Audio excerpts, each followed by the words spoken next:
saludándole en el amor del Señor, deseando ricas y abundantes bendiciones del cielo hacia sus vidas.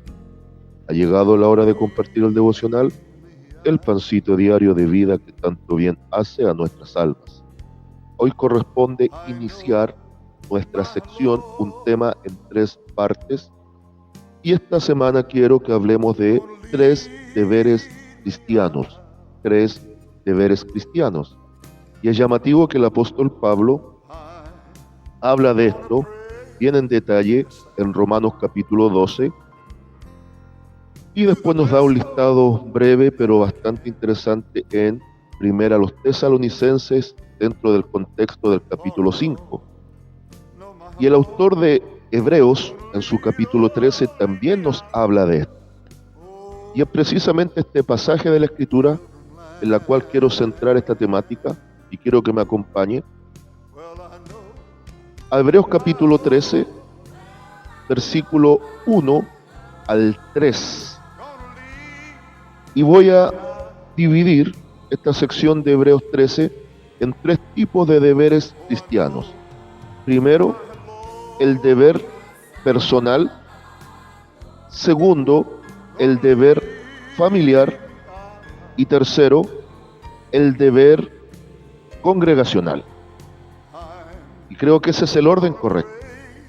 Deber personal, deber familiar, deber congregacional. En este deber personal, obviamente se va a expresar cómo nos relacionamos con los demás en base al gran principio que enseñó nuestro amado Señor Jesucristo, que se va a manifestar nuestro amor genuino a Dios en base a cómo expresemos el amor al prójimo, que va a ser una manifestación de un amor como corresponde a nosotros mismos. ¿Lo encontró entonces? Hebreos capítulo 13, versículos 1 al 3. Dice así la palabra de nuestro Dios: permanezca el amor fraternal. No os olvidéis de la hospitalidad, porque por ella algunos, sin saberlo, hospedaron ángeles. Acordaos de los presos, como si estuvierais presos juntamente con ellos, y de los maltratados, como que también vosotros mismos estáis en el cuerpo. Amén. Aquí, en estos 3 versículos, aparecen 3 cosas fundamentales, pero me gusta cómo inicia su exposición el escritor de Hebreos. Lo primero que pone de base y de fundamento es el amor. Y a partir de eso comienza a desarrollar su temática en que el amor tiene que ser un amor decisivo y un amor expresado.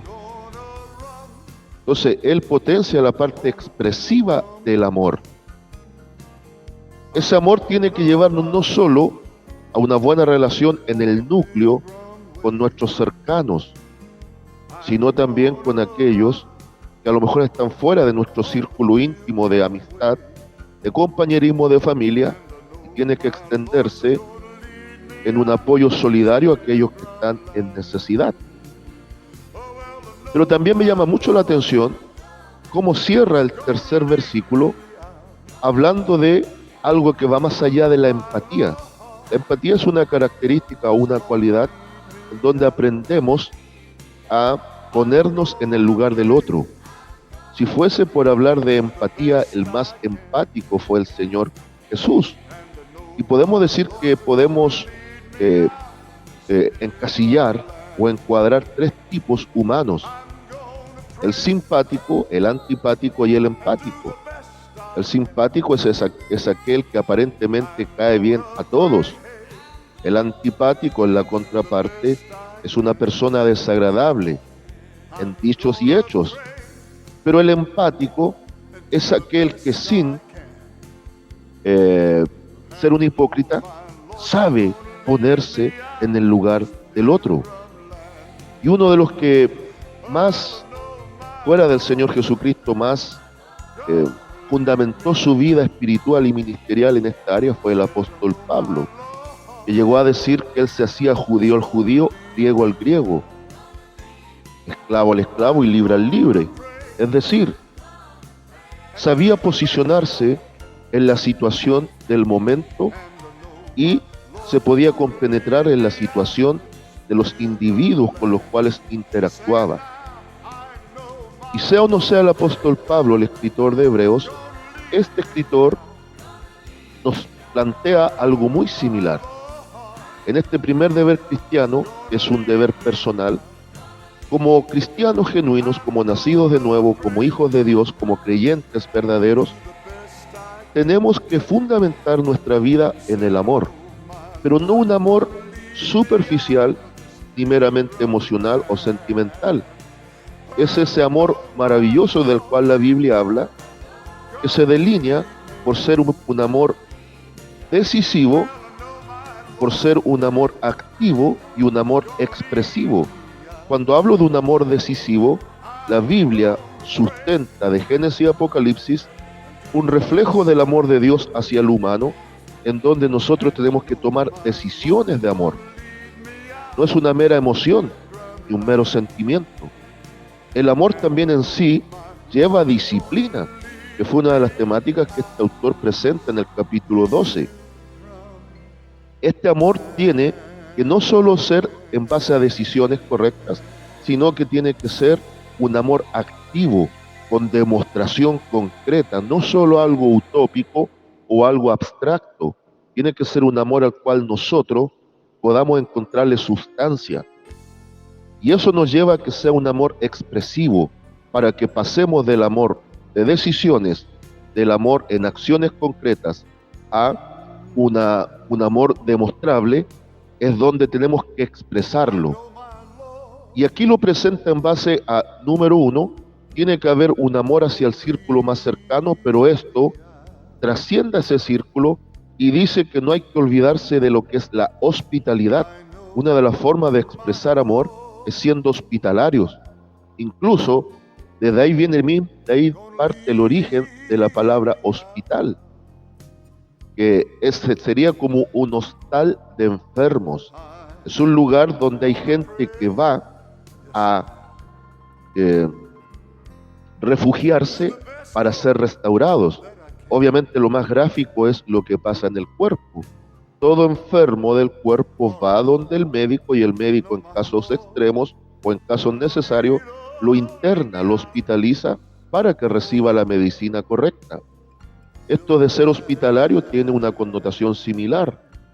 Es decir, el autor de Hebreos está diciendo, mira, tiene que permanecer en ti ese amor fraterno, que es una expresión del amor que tú demuestras a Dios, pero para que sea algo concreto, lo vas a manifestar también en base de tu propia persona hacia tu prójimo.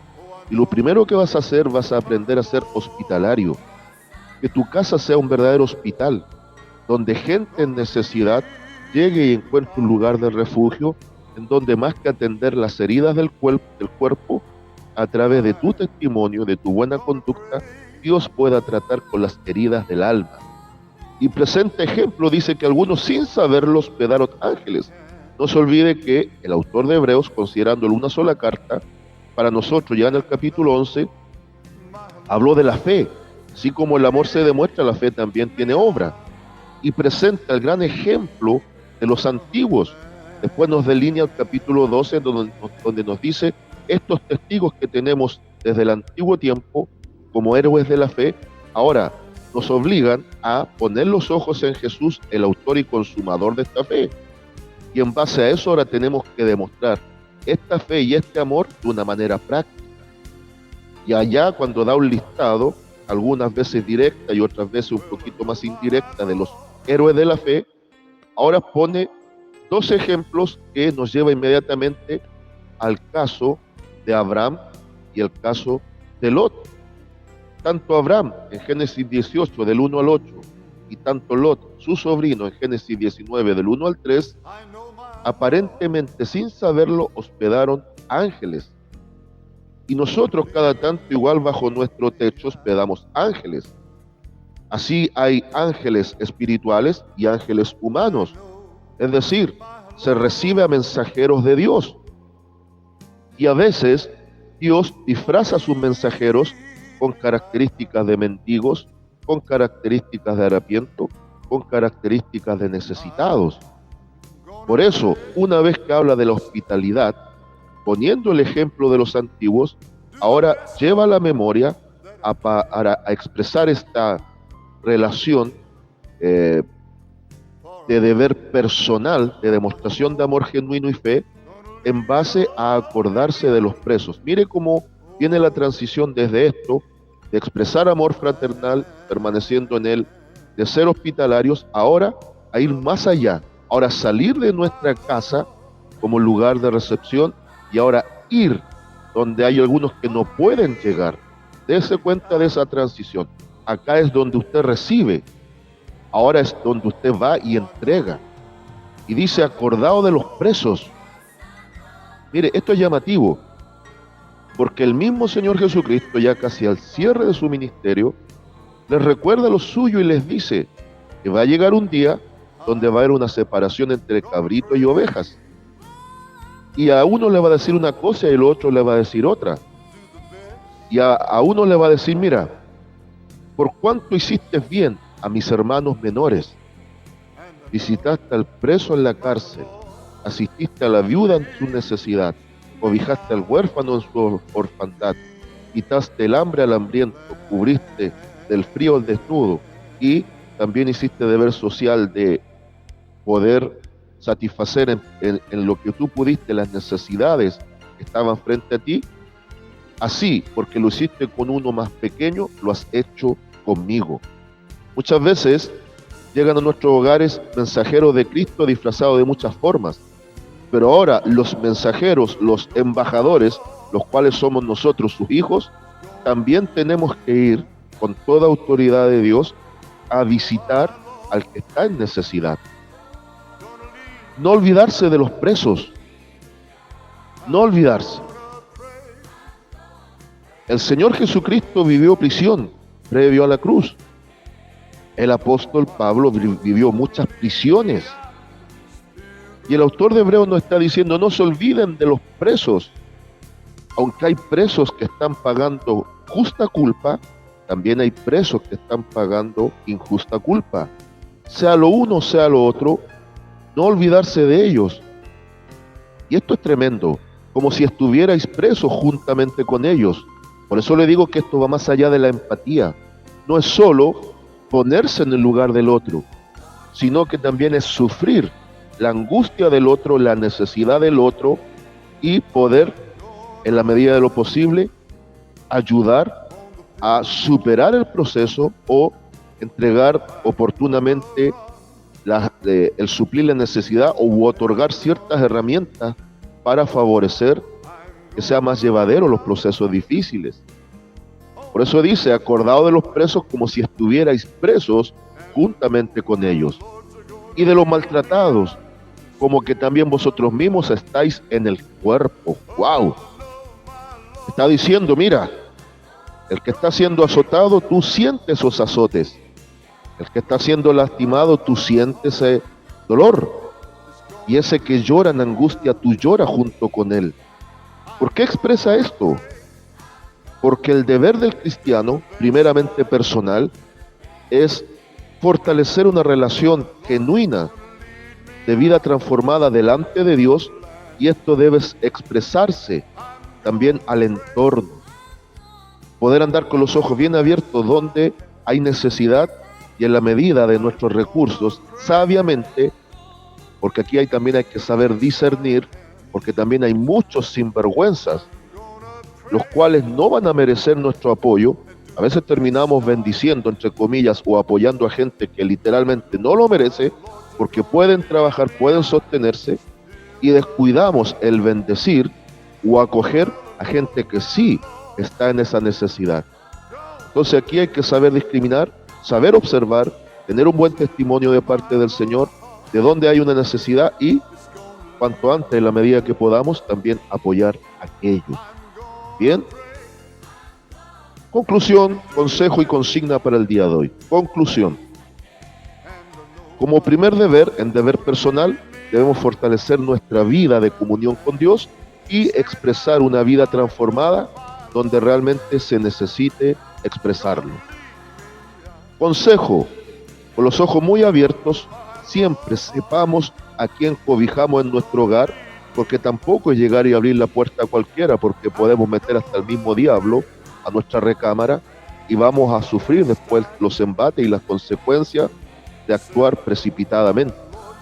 Sí, de igual manera, saber discernir dónde hay necesidad y dentro de nuestras posibilidades y recursos ir como embajadores de Cristo, llevando lo necesario para que Cristo se glorifique a través de nuestras vidas. Consigna y lema para el día de hoy: que nunca deje de fluir el amor fraternal en el corazón de los hijos de Dios.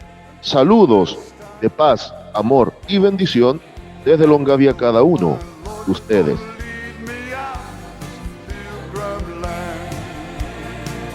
And I know my Lord's gonna lead me out.